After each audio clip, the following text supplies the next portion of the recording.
Hello friends, मैं सुगुरु classes में मैं सागर आपका स्वागत करता हूं। तो आज हम पढ़ने वाले हैं कक्षा 10वीं के मैथ्स का प्रश्नावली 2.2, जिसमें हम पढ़ेंगे पहले का चौथा सवाल, जिसमें हमें दिया है कि 4u² प्लस 8u बराबर 0 का हमें शून्य ज्ञात करने हैं और शून्य को तथा गुणांकों के बीच के संबंध की सत्यता की हमें जांच करनी है। तो पिछले वीडियो में मैंने तीसरा सवाल करवाया था, जो काफ़ी इम्पोर्टेंट है, जो एग्ज़ाम में आ सकता है। तो आप उस वीडियो को जाके देख सकते हैं, उसका लिंक मैंने डिस्क्रिप्शन में दे दिया है। तो चलिए इस सवाल को करते हैं। हमें इसके शून्य ज्ञात करने हैं। शून्य हम कैसे ज्ञात करते हैं? पहले इनके हम गुणनखंड निकालते हैं, उसके बाद हम उनको अल्फ़ा और बीटा के बराबर मानते हैं, जो हमारे शून्यक निकलते हैं। तो अब हम इसको कैसे करते हैं, ये थोड़ा अलग टाइप का सवाल है। तो अगर यहाँ पे 4u² प्लस 8u प्लस 1 अगर ऐसे दे रखा होता है तो हम उसके गुणनखंड निकालते हैं। लेकिन हम यहाँ पे क्या करेंगे, ये 4u² प्लस 8u यही दिया है हमें, कोई अचर पद हमें यहाँ पे नहीं दिया है। तो हम क्या करेंगे, जो भी पहले इसमें से अगर इस टाइप में कोई सवाल आता है दो संख्या के रूप में, जैसे कि 4u² प्लस 8u, तो हम क्या करते हैं, उसमें से डायरेक्ट कॉमन ले लेते हैं। जो भी मिलता है हमें वो कॉमन ले लेते हैं। तो इसमें हमें क्या मिलता है, कॉमन क्या आ रहा है इसमें, कॉमन लेना मतलब भाग देना। इसमें किससे भाग जा सकता है या कॉमन आ सकता है, तो 4u। तो अगर हम 4u यहाँ से कॉमन ले लें तो 4u इसमें से कॉमन आ जाएगा। तो हम क्या करेंगे, यहाँ से 4u, ये 4u हमने कॉमन ले लिया, तो यहाँ पे क्या बचा, ये 4u, यहाँ पे u बचा, प्लस 4u का भाग इसमें 8u में दिया, तो 2 बार जाएगा, बराबर ये 0। अब हम क्या करेंगे, एक बार इसको 4u को 0 के बराबर मानेंगे, एक बार u प्लस 2 को हम 0 के बराबर मानेंगे। तो अब हम क्या करेंगे, यहाँ पे 4u एक बार इसके बराबर में 0 रख लिया और एक बार इसके बराबर में 0 रख लिया, तो 4u बराबर 0। तो u बराबर, ये 4 है इसके बटे में चला जाएगा और u बराबर 0। अगर 0 से किसी 0 में किसी संख्या से भाग देते हैं तो वो 0 हो जाता है। तो अब यहाँ पे ये इसके बराबर रख दिया। अब हम u प्लस 2 के बराबर में 0 रखेंगे, तो u प्लस 2 बराबर 0। तो ये u यहीं पे रह जाएगा, और जब इसका पक्षांतर करेंगे तो ये प्लस में है, तो इधर जाके ये माइनस में हो जाएगा, -2। तो ये हमारे शून्यक निकल चुके हैं, मतलब ये हमारे गुणनखंड निकल चुके हैं। अब हम क्या करेंगे, इनको अल्फ़ा और बीटा के बराबर मानेंगे, तो यहाँ हम लिखेंगे, यहाँ अल्फ़ा, ये जो पहला शून्यक निकला है हमारा, उसको अल्फ़ा के बराबर मान लिया 0, और बीटा बराबर ये -2।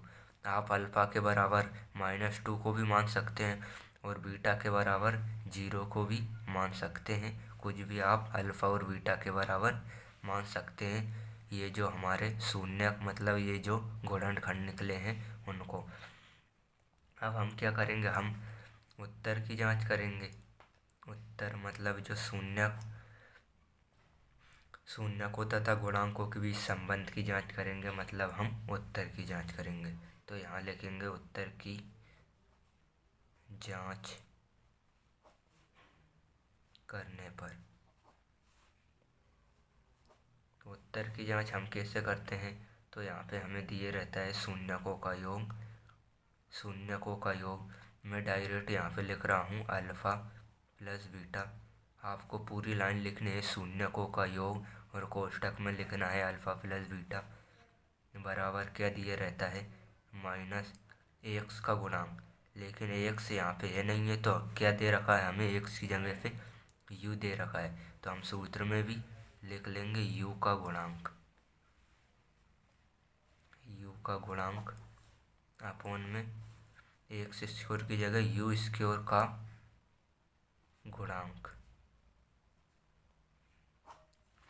तो अब यहाँ पे हम फॉर्मूले में मान रखेंगे। अल्फ़ा का मान क्या दिया है हमारा, 0 दिया है, 0 रख देंगे। बीटा का मान क्या दिया है, माइनस में दिया, इसलिए कोष्टक लगा के -2 बराबर। अब ये माइनस म्यू, म्यू का गुणांक क्या है, यू का गुणांक क्या है, यहाँ पे ये माइनस लगाया, और यू का गुणांक ये 8 है हमारा। 8 का जो गुणा में हो, यू के जो गुणा में है वो हमारा गुणांक हो जाएगा यू का गुणांक। यू स्क्वायर का गुणांक क्या हो जाएगा हमारा, ये यू स्क्वायर के जो गुणा में है 4, वो हमारा 8 का गुणांक हो जाएगा। यू स्क्वायर का गुणांक हो जाएगा, और यहाँ पे आ जाएगा 4।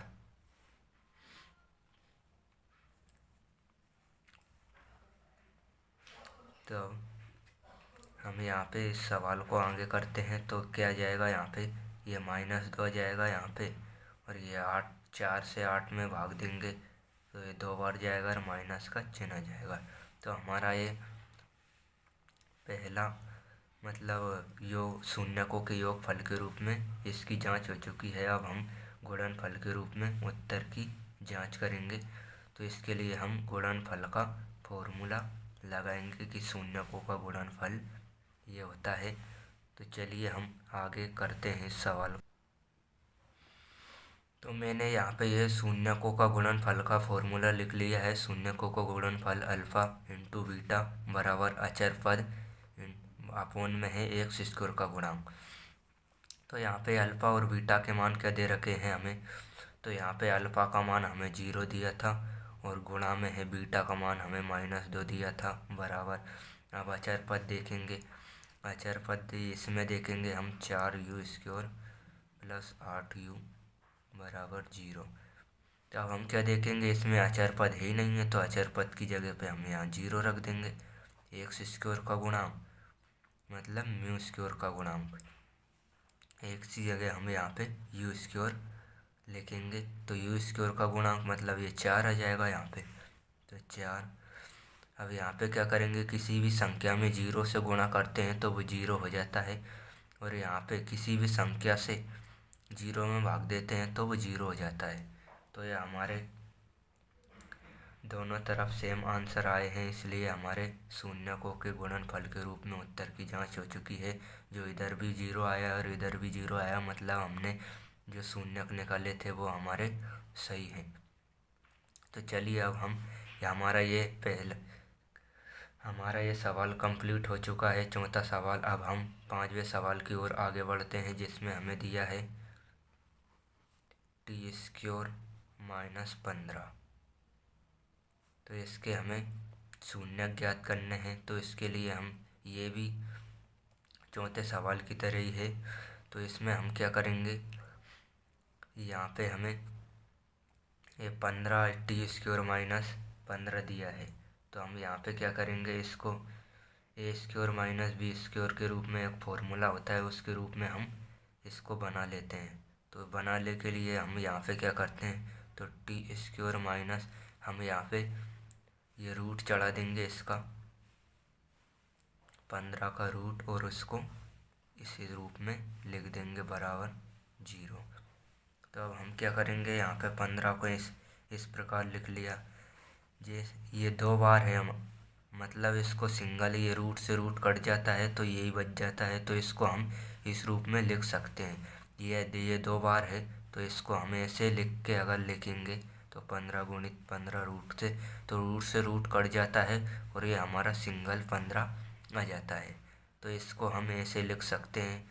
अब यहाँ पे कौन सा फॉर्मूला लग रहा है, ए स्क्वायर माइनस बी स्क्वायर। ये इसको ए मान लिया हमने और इसको बी मान लिया, तो मैं यहाँ पे लिख देता हूँ फॉर्मूला। ये फॉर्मूला आपको काफ़ी इम्पोर्टेंट है, आप इसको याद कर लेना, आगे भी ये काम आने वाला है। तो ए स्क्वायर माइनस बी स्क्वायर बराबर ए प्लस बी, ए माइनस बी और ए प्लस बी। तो ये हमारा इस रूप में दिया है, हमें इसको इस रूप में लिखना है। इसके बराबर में ये है, तो इसके बराबर में हम ये बनाएंगे। तो कैसे बनाएंगे हम यहाँ पे, तो ए हमने टी माना है यहाँ पे, तो यहाँ पे लिख दिया हमने ए की जगह पे ये टी। अब क्या बी माइनस है बीच में और बी की जगह पे हमने क्या माना, ये √15 माना हमने, ये √15। अब क्या करेंगे, ए की जगह पे हमने यहाँ पे टी और प्लस ये √15 बराबर ये 0। तो हमारा ये इस रूप में बन चुका है। ये दोनों गुणनखंड निकले हैं, मतलब अब इसको एक बार 0 के बराबर मानेंगे और इसको 0 के बराबर मानेंगे। इस सवाल को एक बार आप दोबारा समझ लें। ये t² -15 बराबर 0 यहाँ पे दे रखा है। तो यहाँ पे क्या करेंगे हम, इसको हम a² ताकि फॉर्मूला बन जाए, a² - b² के रूप में बनाएंगे हम इसको फॉर्मूले के अनुसार। तो ये रूट लगा दिया हमने और उसका वर्ग कर दिया। ये रूट से मतलब इससे ये रूट कट जाता है हमारा, इसके अनुसार ये 2 बार है। तो अगर हम इसको √15 × √15 लिखेंगे तो ये सिंगल 15 आ जाएगा, इसलिए हम इसको इस रूप में लिख सकते हैं। अब हमारा फॉर्मूला बन रहा है यहाँ पे, इसको अगर a मान ले और इसको b मान ले तो a² - b²। तो ये फॉर्मूला मैंने नीचे लिख दिया है, a² - b² बराबर a - b और a + b। इसको हम इस रूप में लिख सकते हैं। तो हमने यही किया है। यहाँ पे a की जगह पे हमने t रख दिया है यहाँ पे, और बीच में माइनस है यहाँ पे, और b की जगह पे क्या रख दिया हमने, √15 रख दिया। और फिर कोष्टक लगा के ये गुणा में a की जगह पे हमने यहाँ पे फिर t रख दिया प्लस, और b की जगह पे √15 रख दिया बराबर में ये हमारा 0 है। तो ये हमारे गुणनखंड निकल चुके हैं। गुणनखंड मतलब कॉमन के रूप में निकल चुके हैं। अब हम इनको एक बार इसको 0 के बराबर रखेंगे और इसको 0 के बराबर, दोनों को 0 के बराबर रखेंगे। तो यहाँ पे लिखेंगे हम t - √15 बराबर ये 0। अब क्या करेंगे, तो ये t का मान निकालने के लिए ये माइनस में इधर जाके प्लस में हो जाएगा, बराबर √15 प्लस में आ गया है हमारा। तथा अब एक बार इसके बराबर में रखेंगे तो t + √15 बराबर 0। तो t का मान निकालेंगे हम यहाँ से, तो ये -√15 प्लस में है तो इधर जाके माइनस में हो जाएगा। तो ये हमारे दोनों गुणनखंड मतलब शून्यक निकल चुके हैं। अब हम इनको अल्फ़ा और बीटा के बराबर मानेंगे। तो यहाँ पे लिख लेते हैं हम, यहाँ अल्फ़ा बराबर √15 और बीटा बराबर -√15।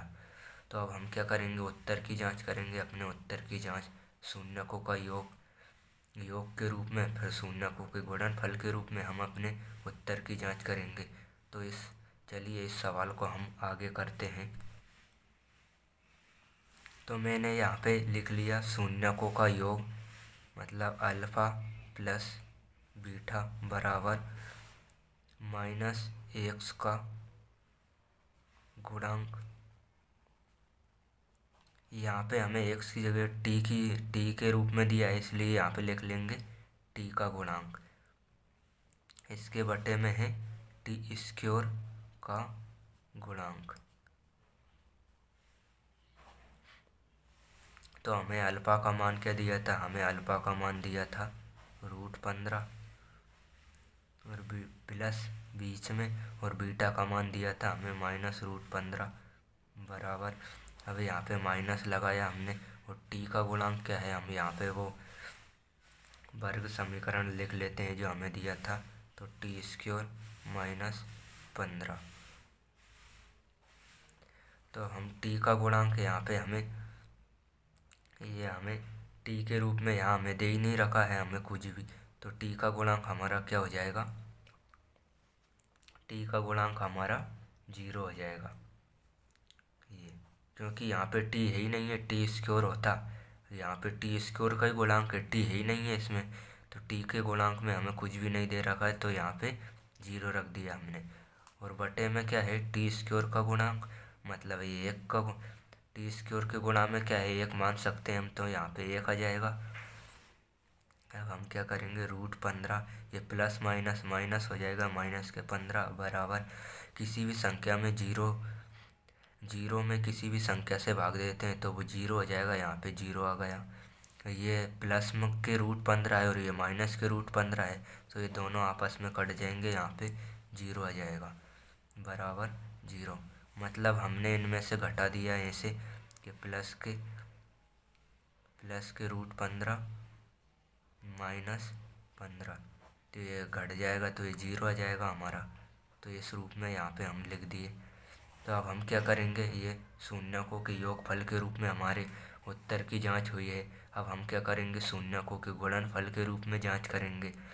तो यहाँ पे लिखूँगा मैं शून्यकों के गुणनफल के, शून्यकों का गुणनफल, मतलब आपको पूरी लाइन लिखनी है। ये शून्यकों का गुणनफल मैं यहाँ पे लिख रहा हूँ अल्फ़ा इंटू बीटा बराबर, इसका सूत्र होता है अचर पद बटे में टी स्क्योर का गुणांक। हमें टी के रूप में दे रखा है, इसलिए यहाँ पे टी स्क्योर का गुणांक हो जाएगा। तो अचर पद हमारा अभी देखेंगे क्या है। तो अल्फ़ा इंटू बीटा, तो अल्फ़ा का मान हमारा क्या दिया है, अल्फ़ा का मान दिया है हमारा √15 और बीटा का मान दिया है हमें -√15 बराबर। तो ये अचर पद क्या दिया है हम यहाँ पे देखेंगे। ये अचर पद है जो सिंगल होता है, या इसके साथ टी कुछ नहीं है, तो ये सिंगल पद है, इसलिए ये अचर पद है। अचर पद हमारा -15 हो जाएगा, चिन्ह सहित लेना है इसको। टी स्क्योर का गुणांक मतलब इसका गुणांक 1 हो जाएगा। अभी हमने यहाँ पे 1 भी यहाँ पे लिया था, तो इसका गुणांक 1 हो जाएगा। अब हम क्या करेंगे, तो ये -√15, ये -√15 और -√15 प्लस के हुए माइनस का चिन्ह आ जाएगा और खाली 15 आ जाएगा, जैसे कि हमने यहाँ पे देखा था। यहाँ पे अगर हम ऐसे गुणा करते हैं तो ये बराबर 15 आ जाता है। रूट से रूट कट जाता है जब सेम संख्या होती है दोनों तरफ। तो यहाँ पे हमारा आ जाएगा -15। ये √15 का गुणा √15 में हुआ तो 15 आ गया, इसके साथ माइनस का चिन्ह था वो यहाँ पे 15 आ गया बराबर। 1 का भाग 15 में देंगे तो -15 आ जाएगा।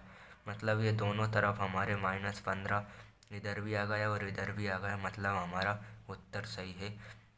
हमारे गुणनफल, शून्यकों के गुणनफल के रूप में उत्तर की जांच हो चुकी है। तो ये हमारा सवाल कंप्लीट हो चुका है। अगर आपको वीडियो पसंद आया है, इसको लाइक शेयर और सब्सक्राइब ज़रूर करें और बेल आइकन को ऑल पे सेलेक्ट कर लें, जिससे कि मेरे आने वाले वीडियो आपके पास जल्दी से जल्दी पहुंच जाए। धन्यवाद।